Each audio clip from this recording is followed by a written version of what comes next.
갭 투자라고 하는 것들은 뭐 전세를 끼고 매입을 한다든지 그런 경우가 많은데, 저는 항상 그 전세 제도라는 거에 대해서도 회의적인 시각을 많이 가지고 있었거든요. 제가 항상 말했던 게 그거였거든요. 그 전세가 우리 돈은 아니지 않느냐, 거기서 오는 그 걱정과 이런 것들은 어떻게 하느냐. 근데 거기에 대한 명쾌한 답을 항상 못 받았던 것 같아요. 누가 됐든 시세가 오를 거라고 어떻게 단언하지? 그거는 논리의 비약인데, 근데 거기는 다 사람들이 기정사실로 생각을 하더라고요. 보고 싶지 않은 거를 그냥 안 본다는 생각이 네. 난 되게 들었던 것 같아요. 올라가야지만 그 이론은 돌아가는 거니까 떨어지는 일은 눈을 일부러 자기를 가리고 귀를 막는다는 생각이 되게 들었던 것 같아요.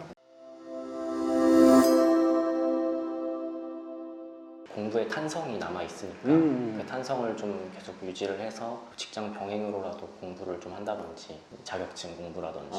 그렇게 1년을 살았거든요. 하루에 4시간씩 자가면서 공부하고 출퇴근을 하다 보니까 야, 회사 다니면서 1년 가까이 그렇게 사니까 정말 몸이 썩어나더라고요. 너무 힘들어서 직장에 집중도 안 되고, 그래서 이렇게는 못 살겠다. 그러면은 대학 때 그래도 남겨놓은 성적, 경험이 있으니 이직을 준비할까? 이렇게 하다가 결국에는 해서 달성을 한다 해도 스스로 또 똑같은 고민을 할 텐데 이게 의미가 있나 싶더라고요. 그렇죠. 그 무한불레에 빠질 것 같은 두려움이 무한불레에 있잖아요. 빠지는 거죠, 정말. 거기에서 내가 조금 더 좋은 자격증과 조금 더 연봉이 높고 좋은 회사로 이직을 네. 한다고 하더라도 거기서도 내가 살아가는 거에서는 약간 질이 좋아질 수는 있어도 큰 틀에서는 같은 거 아닌가라는 생각이 맞습니다. 저도 분명히 그런 생각을 했던 것 같아요. 네, 그래서 경매라는 거는 이 직업에 합격을 하고 나서 처음 관심을 가졌다가 거기에 또 집중하느라 한동안 놓고 다 해보고, 뭐든 다 해보고서 판단을 하자라는 생각을 지배적이거든요. 다른 직장이든 전문직이든 내가 도전해보고서 안 된다고 판단을 해야지,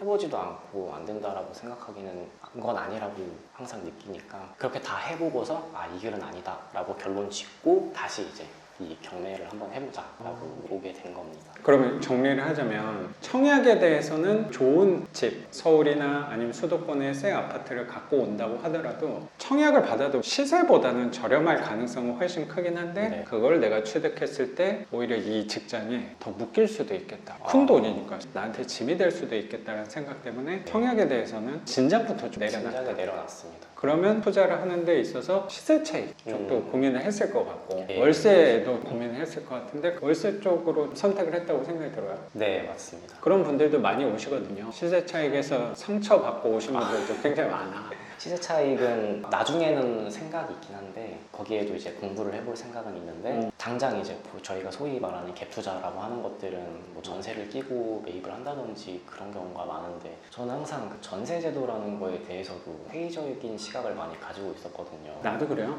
부모님도 한때는 그런 말씀을 많이 하셨는데 제가 항상 말했던 게 그거였거든요. 그 전세가 우리 돈은 아니지 않느냐, 거기서 오는 그 걱정과 이런 것들은 어떻게 하느냐. 근데 거기에 대한 명쾌한 답을 항상 못 받았던 것 같아요. 누가 됐든 시세가 오를 거라고 어떻게 단언하지? 그거는 논리의 비약인데, 근데 거기는 다 사람들이 기정사실로 생각을 하더라고요. 그게 오히려 나는 불편한 거야. 저도 많이 불편했어요. 약간 보고 싶지 않은 거를 그냥 안 본다는 생각이 네. 난 되게 들었던 것 같아. 올라가야지만 그 이론은 돌아가는 거니까 떨어지는 일은 눈을 일부러 자기를 가리고 귀를 막는다는 생각이 되게 들었던 것 같아요. 근데 그렇게 오다가 최근 같은 상황 그렇죠.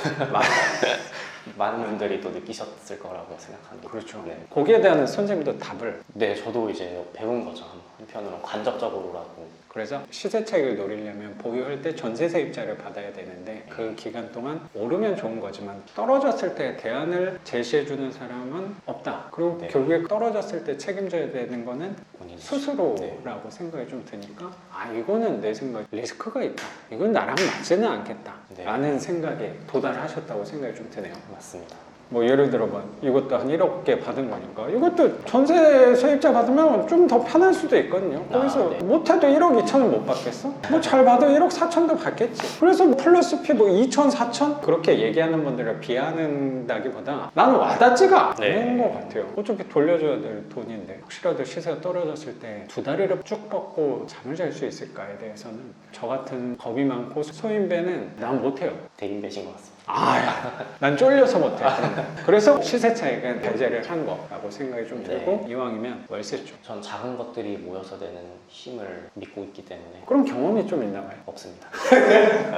믿음 난 되게 중요하다고 생각을 갖고 있어요. 나는 어떻게 보면 작은 반목들이 모여서 이런 집은 제가 갖고 있는 집들에 비해서는 좋은 컨디션의 집이라고 생각해요. 예. 저는 뭐 반지하 하던 사람이 이렇게 햇빛 들어오는 집 자체가 별로 없잖아요. 안산에 반지하도 제가 입찰을 들어갔었었는데 이거를 받고 또 생각해보니까 아 반지하도 충분히 들어갈 가치가 있구나라는 걸 조금 느꼈던 것 같아요. 이게 낙찰가랑 뭐 월세를 이렇게 계속 비교하다 보니까 지역별로 요구되는 적정한 가격이 또 있지 않나 그런 것도 좀 생각이 들고 그때 한번 반지하 2개 한꺼번에 들어가서 둘 다 배찰하고 좀 아쉬웠습니다. 네. 괜찮다고 생각했는데 사람들은 부동산을 볼 때 항상 환급성에 대해서 생각을 많이 하다 보니까 네. 반지하를 상대적으로 평가 절하하는 경향은 분명히 있다고 생각하는데 네. 월세 수익률로만 봤을 때 반지하를 따라올 수 있는 주거형 부동산은 많지는 않을 거라는 생각은 저는 뭐 아직도 갖고 있는 것 같아요. 월세가 떨어지는 차이보다 가격이 떨어지는 차이가 더 큰 것 같더라고요 반지하. 그만큼 수익률도 더 나올 수도 있지 않나 그런 그렇죠. 생각도 들어요. 물론 이제 거기에 수반되는 관리나 재반 비용들은 계산을 해야겠지만 그거는 젊음으로 극복할 수 있잖아요. 그럼요. 그래서- 도배도 배우고 그래서 이왕이면 그럴 가능성이 좀 덜한 집을 찾는 게 우리 투자의 또 핵심이라고 생각이 드는데 이거는 내부에서 봤을 때는 좀 걱정될지 모르겠지만 겉에서 봤을 때는 컨디션이 되게 좋아 보였고 이 걱정되는 부분이 너무 오랫동안 거주하셔서라고 생각이 그냥 단순하게 들어요. 네. 수리만 한다면 전혀 다른 모습으로 태어날 집이라고 생각도 분명히 드는 것 같아요. 근데 선생님은 작은 거를 꾸준히 모아가는 힘에 대해서 확신과 믿음이 있어서 이쪽으로 늘려나가려고 이 월세를 모아서 궁극적으로 좀 생각하는 방향이 있어요. 투자의 방향은 계속 투자의 이쪽으로 방향은 하겠다. 그대로고 아직 그 외적인 거에서 뚜렷한 목적은 없습니다. 아직은 언젠가는 딱 이 정도 선인 것 같고 답을 찾지는 못한 상황에서 아직 길목에 있다 정도로만 말씀드릴 수 있습니다. 중요하다고 생각하는 게 지금 아직 20대 후반인데 굳이 그거를 답을 찾는 것 자체가 이상한 일이라고 생각도 들고 하는 행동의 목적성에 대해서는 자꾸 수정을 하는 거라고 생각도 들어요. 저도 나이가 뭐 선생님에 비해서는 많지만 저도 항상 젊은 사람이라고 생각하거든요. 그러면 나는 이게 적합한 사람이고 나는 평생 해야 될 업이다라고 생각을 하려고 노력하는 것 뿐인 거지